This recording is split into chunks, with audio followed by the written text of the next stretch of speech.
GAT से maximum NDA aspirant बचना चाहता है। वो सोचता है इतने बड़े सिलेबस में कहां पैर घुसाऊं, बस किसी तरह से ऊपर ऊपर से निकल जाऊं, सेक्शन कट ऑफ आ जाए, डिसेंट से नंबर आ जाए। लेकिन भाई साहब, आप ये बात भूल जाते हो कि यही एक्चुअली में स्कोरिंग सब्जेक्ट है।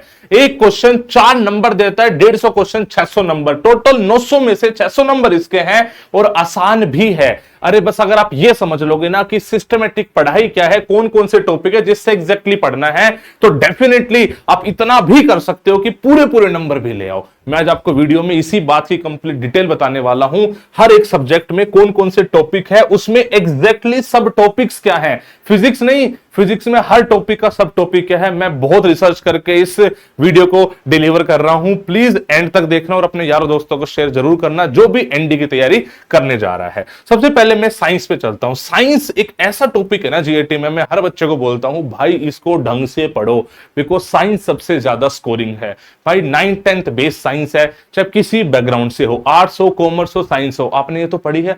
बहुत बार आर्ट्स वाला बच्चा करता है, वो बोलता नहीं भाई साइंस में नहीं पढ़ूंगा, ये तो मेरा फोर्टे नहीं है, मैं तो जीके पे फोकस करूंगा। अरे भाई ये 9th 10th की साइंस है, फिजिक्स केमिस्ट्री बायोलॉजी जो आपने एनसीईआरटी पढ़ी है क्लास 9 10th की, सिर्फ और सिर्फ वही इसका सिलेबस है। जिसमें फिजिक्स की बात करूं तो सबसे ज्यादा क्वेश्चन आते हैं। फिजिक्स में अप्रोक्सीमेटली 25 क्वेश्चन, केमिस्ट्री में अप्रोक्सीमेटली 15 क्वेश्चन एंड बायोलॉजी में 10 क्वेश्चन। थोड़ा बहुत वेरिएशन हो सकता है बट ये एक नॉर्मल क्लासिफिकेशन है। मैं इंपोर्टेंट टॉपिक बता रहा हूं और उसके सब टॉपिक बता रहा हूं। फिजिक्स से स्टार्ट कर रहा हूं। इलेक्ट्रिसिटी अगर आप पकड़ोगे तो current and potential, then Ohm's law, resistance है उसके कॉम्बिनेशन वाले, इसमें न्यूमेरिकल भी आ जाते हैं। Factor affecting resistance, heating effect of current, power, conductance and conductivity, ये आपका इलेक्ट्रिसिटी यूनिट कंप्लीट करता है। ये आप 9 10th के एनसीईआरटी बेस से उठा के पढ़ सकते हो। हमारे नोट्स भी पढ़ सकते हो। एलडब्ल्यूएस के साइंस के नोट्स बहुत ज्यादा पॉपुलर हैं, आप वहां से पढ़ सकते हो। नहीं पढ़ना, आप 9 10th की एनसीईआरटी किताब उठा के ये टॉपिक पढ़ लो। मोशन में आ जाओ, distance, displacement, speed, velocity, acceleration सब पढ़ोगे।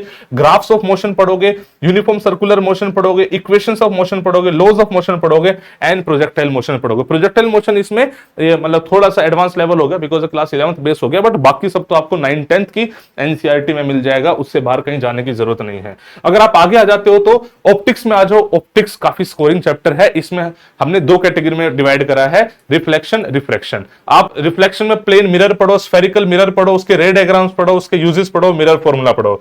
रिफ्रैक्टिव इंडेक्स पढ़ो, स्फेरिकल लेंस पढ़ो, उसका रे diagram, lens formula, power, lens maker formula सब पढ़ो। इसके अलावा ऑप्टिक्स में और मिसलेनियस टॉपिक है, जैसे ह्यूमन आईज और उसके डिफेक्ट पढ़ने, आपको डिस्पर्जन ऑफ लाइट पढ़नी है, टोटल इंटरनल रिफ्रैक्शन पढ़ना है, रिफ्लेक्शन, एटमॉस्फेरिक रिफ्रैक्शन पढ़ना है, स्कैटरिंग ऑफ लाइट पढ़ना है, ऑप्टिकल इंस्ट्रूमेंट पढ़ना है। यहां से जो क्वेश्चंस आते हैं ना वो बहुत ज्यादा इजी होते हैं। थोड़ा सा टाइम लगा के यूनिट को कर लो, एक भी क्वेश्चन गलत नहीं होगा। अब यही तो मैं बता रहा हूं आपको, एग्जैक्टली कोई बताएगा नहीं ना, बस ये बताएंगे ऑप्टिक्स इंपॉर्टेंट है। ऑप्टिक्स में क्या इंपॉर्टेंट है वो भी बहुत जरूरी है। Work, energy and power unit उठाओ, जिसमें फॉर्मूला बेस्ड न्यूमेरिकल आते हैं। यहां से न्यूमेरिकल काफी ज्यादा आते हैं। कॉन्सेप्चुअल अंडरस्टैंडिंग बनाओ वर्क, एनर्जी, पावर की, और उस पे बेस्ड न्यूमेरिकल्स मोस्टली पूछे जाते हैं, राइट।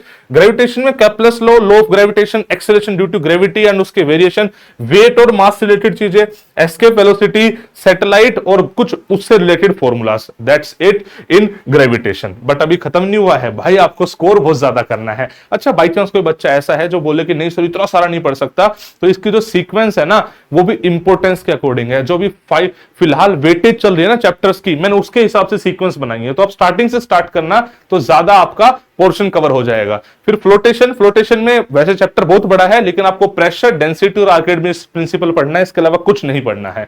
आप थर्मोडायनेमिक्स में आ जाइए तो temperature conversion, thermal expansion, heat capacity, modes of heat transfer, Newton's law of cooling, law of thermodynamics, जिसमें सिर्फ और सिर्फ स्टेटमेंट्स की बात कर रहे हैं, ओनली स्टेटमेंट पढ़ने हैं बस इस वाले में, इस लॉ में, राइट। फिर आप इलेक्ट्रोमैग्नेटिज्म, इसकी weightage over a period of time थोड़ी थोड़ी बढ़ती नजर आ रही है, तो इसको भी थोड़ा फोकस कर सकते हैं। Electric and magnetic field lines आप पढ़ सकते हैं। Forces on current carrying conductor पढ़ सकते हैं। राइट हैंड थंब रूल पढ़ सकते हैं। फ्लेमिंग्स लेफ्ट हैंड रूल पढ़ सकते हैं। इसके अलावा सिंपल हार्मोनिक मोशन से सिर्फ और सिर्फ इक्वेशन, उसका टाइम पीरियड ही इंपॉर्टेंट है, इसके अलावा ना पढ़ोगे तो भी काम चल जाएगा। फिर लास्ट टॉपिक आता है फिजिक्स में, that is waves and sound, जिसमें आप कैरेक्टरिस्टिक्स ऑफ वेव्स पढ़िए, टाइप ऑफ वेव्स पढ़िए, जिसमें मैकेनिकल, इलेक्ट्रोमैग्नेटिक आप पढ़ोगे, साउंड वेव, उससे कैरेक्टरिस्टिक्स, इको और रिवर्बरेशन पढ़िए, टाइप ऑफ साउंड वेव्स पढ़िए, सोनार पढ़िए, ह्यूमन ईयर पढ़िए। इसके अलावा फिजिक्स में कुछ और नहीं आएगा। ये भी दिखने में बहुत सारा लग रहा है, आप एनसीईआरटी उठाओगे तो आपको लगेगा यार इतना इतना ही तो है, ये सारे टॉपिक छोटे छोटे हैं। अगर आप ध्यान से पढ़ो तो फिजिक्स में 25 में से 25 भी आप सही कर सकते हो, बिल्कुल भी मुश्किल नहीं है।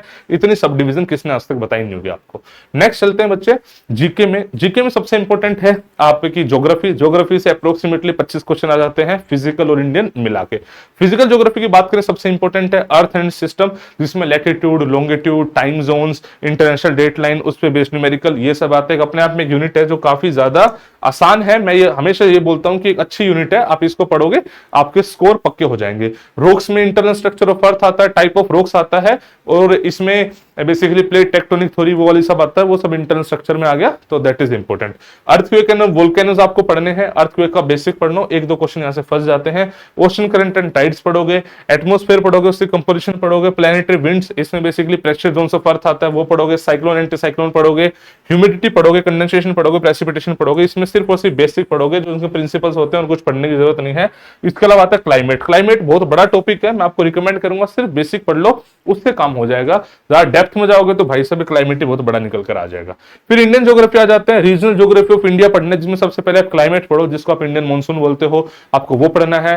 फिर नेचुरल वेजिटेशन से क्वेश्चन आ जाते हैं, सोइल से क्वेश्चन आ जाते हैं, एग्रीकल्चर एंड इंडस्ट्रियल डिस्ट्रीब्यूशन, इसमें सोइल ऐड कर लेना बच्चे, सोइल से क्वेश्चन आ जाते हैं, रिवर से क्वेश्चन आ जाते हैं, सी पोर्ट से क्वेश्चन आ जाते हैं, और इंपोर्ट एक्सपोर्ट मेन है। इसमें रिवर्स एंड डैम्स है बच्चे, ये मैं यहां पे लिखना भूल गया हूं, रिवर्स एंड डैम्स है, सोइल है, यहां से क्वेश्चन आते हैं, आप इन पे फोकस जरूर करना।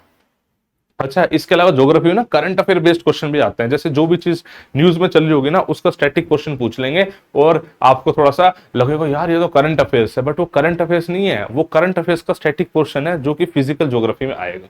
ठीक है, हिस्ट्री बहुत ही वास्ट सब्जेक्ट है। देखो हिस्ट्री तो एंशिएंट, मेडिवल, मॉडर्न मिला कितना ज्यादा हो जाता है। आपको एनसीईआरटी पे जाना है, क्लास 12th की एनसीईआरटी है, 3 एनसीईआरटी है नई वाली, themes of Indian history part 1, part 2, part 3, उसमें चैप्टर्स हैं सारे, मैंने आपके इंपॉर्टेंट चैप्टर्स निकाले हैं, वहीं से क्वेश्चन अभी पूछ रहा है। Indus valley civilisation, Jainism, Buddhism, bhakti Sufi movement, Vijayanagara empire, foreign travellers in India, revolt of 1857, freedom struggle, partition of India. Freedom struggle में गांधीयन एरा को डिस्क्राइब करा है एनसीईआरटी में, तो आपको उसी पे फोकस अपना ये सिलेबस रखना है। वर्ल्ड हिस्ट्री में ये 3 revolution, American, French and Russian, time मिले तो इंडस्ट्रियल रिवोल्यूशन भी पूछ सकता है, मतलब पढ़ सकते हो। यहां से अगर क्वेश्चन आता है तो 3 से 4 क्वेश्चन आ जाते हैं, कभी कभी मैक्सिमम आज तक मैं बोलूंगा। पॉलिटी की बात कर लेते हैं बच्चे, पॉलिटी में मेकिंग ऑफ इंडियन कॉन्स्टिट्यूशन आता है। इसके अलावा आर्टिकल मतलब 1 से लेके 51 तक सारे इंपॉर्टेंट है, टिल फंडामेंटल ड्यूटी। उसके बाद बेसिक्स ऑफ पार्लियामेंट, प्रेसिडेंट, ये मैंने इकोनॉमिक्स के यहां भी डाल दिया बच्चे, दिस इज इकोनॉमिक्स बेसिकली, ये इको है मैंने यहीं पे डाल दिया है। इको इज 5 ईयर प्लान्स आता है बच्चे, और टाइप ऑफ एक्टिविटीज आती है, it is not activity government activities, type of activities like primary, secondary, tertiary, ये वाली एक्टिविटीज आती है बच्चे।